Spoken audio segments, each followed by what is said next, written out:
With the release of Blackmagic's new 7.3 camera update, more options became available in the bitrate settings for all of the Pocket cameras. And we had previously discussed this topic last year, but with this new update, I decided to revisit this topic and talk about how the bitrate settings work. We will, of course, be looking at the brand new BMP CC6K Pro, or Pocket 6K Pro, and I'll be going through a couple different scenarios that I would use certain bitrate settings over another, as well as explain constant quality and the constant bitrate and the difference between the two. So let's get into this.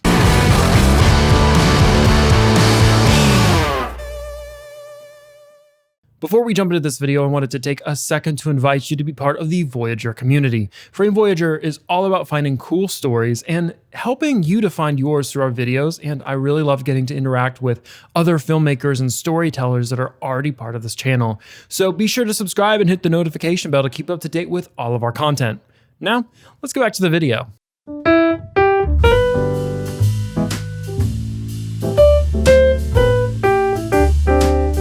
Through Blackmagic Design's RAW codecs, or BRAW, we are given a ton of flexibility when it comes to bitrate and data limits, more so than almost any camera out there. Blackmagic RAW gives you two different bitrate settings that we mentioned earlier, constant bitrate and constant quality. And let me give you a quick explanation as to what those do for those of you who have not watched the prior video or just don't know in general. Constant bitrate will give you a predictable file size when recording and won't encode past the bitrate you choose to film with. This is due to it recording at the same bitrate during recording and not altering the bitrate in any way, always remaining constant at what it says it will. Whereas constant quality, the other option for bitrates in BRAW, it detects what's going on in the image you are filming and it will jack the bitrate up to compensate for complex movements like particles, but it will drop the bitrate back down when it isn't that complex of an image, potentially saving you some space. Now, while this does ensure quality, this keeps you from knowing how large your file sizes will be and can vary your record time depending on what you're filming. This basically, when it comes down to it, is a variable bitrate option that has a minimum and a maximum bitrate that it fluctuates between. While it's great to have options, it does make it more complicated for you to decide on which setting to use. And I'll be straight with you in this video. There are a lot of ways to utilize these. A lot of people use them differently depending on what they're trying to film. And I have a certain way I like to do it, and I've experimented a lot with the different settings. So while this next section I'll be talking about how I utilize each settings and things I've learned, it doesn't necessarily mean it's going to work in your situation. As always, take what I say in these videos and experiment with it yourself to see what works best for you. I always want you to take things that I'm saying in these videos and apply them to your own specific field of work and take them and, you might use them differently. That's totally fine. But to have the general understanding of what they do is essential to being able to experiment with them and see what works. Now that we've gotten that out of the way, let's dive into these settings. Let's do constant bitrate first. This gives you, again, a bunch of options to choose from and displays them in ratios to uncompressed files.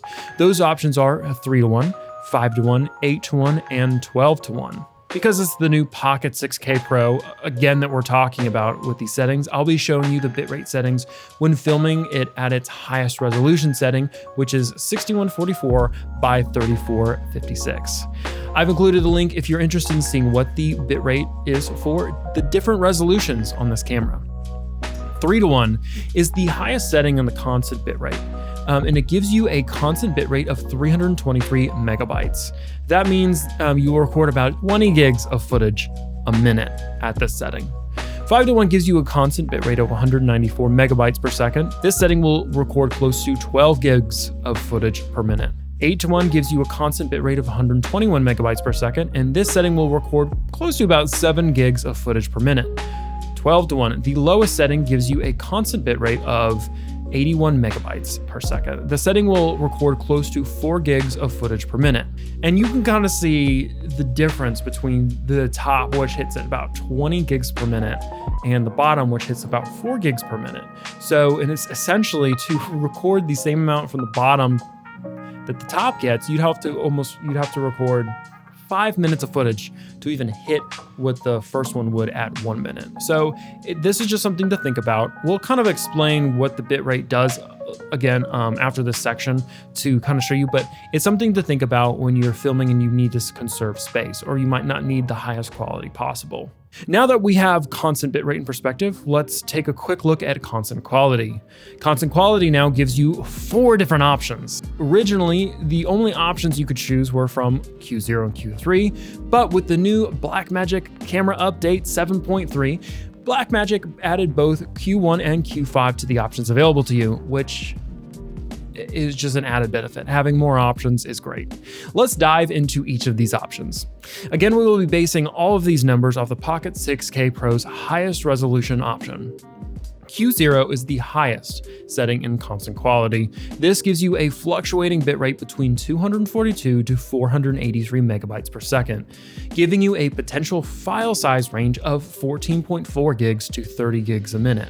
Now remember, when we talk about constant quality will shift back and forth to adjust for what's going on in your image. And basically what this means is that you could have a file size range between 14.5 to 30 gigs, anywhere in that section per minute. Let's move on to Q1. Q1 gives you a fluctuating bitrate of 162 megabytes per second to 387 megabytes per second, giving you a potential file size range of 9 gigs to 23 gigs a minute. Q3 gives you a fluctuating bitrate of 108 megs to 277 megabytes per second, giving you a potential size range of 6 gigabits to 17 gigabits a minute.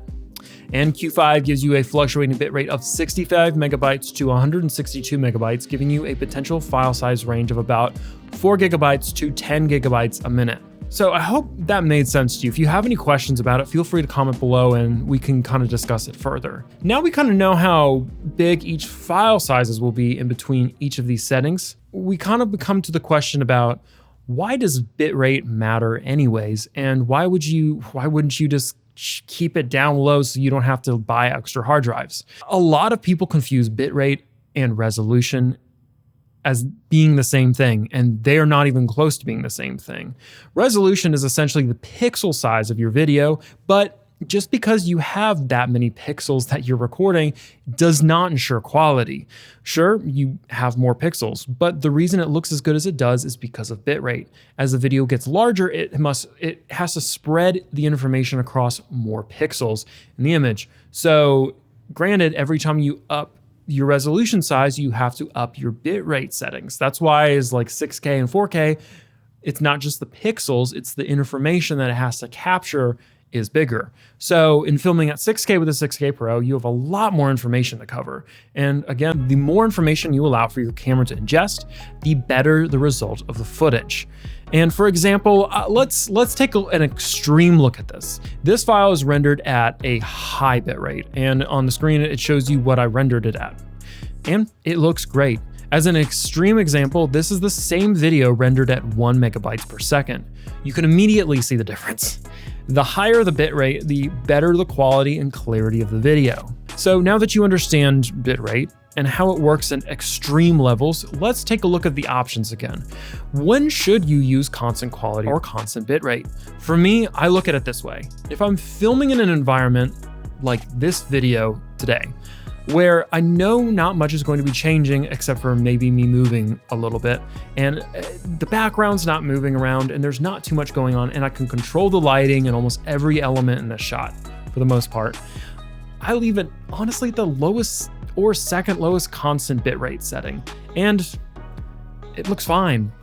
Because it's going to be going on YouTube, it's going to get compressed down anyways, and honestly, like, you tell me, I think these shots look great because not much is going on other than me talking to you. Now, let's say, for example, you want to bring your camera to film underwater while scuba diving, something that I do regularly. I will use the highest constant quality possible. That's because of all the complex things going on in these shots, like bubbles, changing light conditions, underwater. You just don't have a ton of time to adjust your settings. Quite honestly, most of the time you go down, you only have about 45 minutes to film anyways until you run out of oxygen, typically. I film constant quality, and sure, you might fill up a card, but you're gonna get the highest possible look to it. And I do also find that in poorly lit situations, using a higher bitrate will help you keep the image from being too noisy and allow you to clean it up easier in post. So when time-lapsing before sunset or sunrise, I also will use a higher bitrate setting to keep some of the noise in check and get a better image because of the varying lighting conditions. Take away from what I do and the information I give you in this video and apply it to how you film.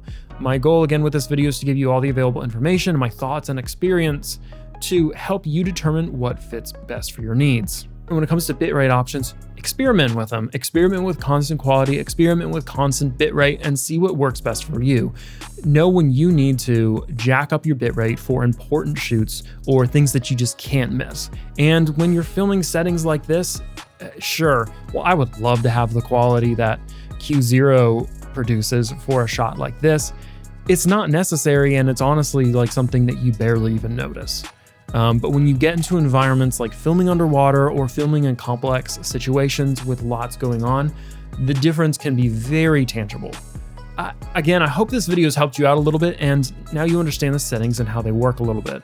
But if you think I said something wrong or missed something or have a question, be sure to comment and let me know below. I always love to answer any questions you might have. Until next time, this is John Owens with Frame Voyager.